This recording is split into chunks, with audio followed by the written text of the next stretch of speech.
నమస్తే, this is Murthy from Visakhapatnam.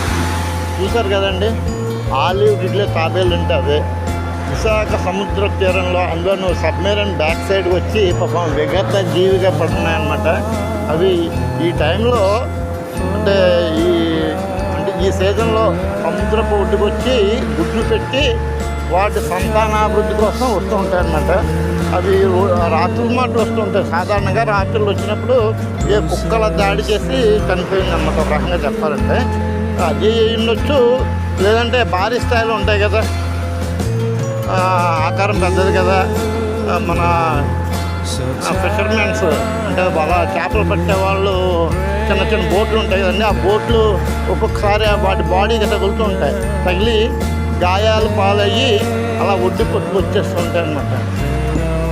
ఆ రకంగా పాపం వాటి కళ సాఫల్యం కాకుండానే అలా విగత జీవిగా ఒడ్డున పడున్నాయి. అంతే కదండి, ఏ క్షణం ఎలా ఉంటుందో ఎవరికి చెప్పలేం. ఎన్నో ఆశలతోటి ముందుకెళ్తూ ఉంటాం. ప్రమాదవశాత్తు ఆ యొక్క ప్రయాణం మధ్యలోనే ఆగిపోవచ్చు.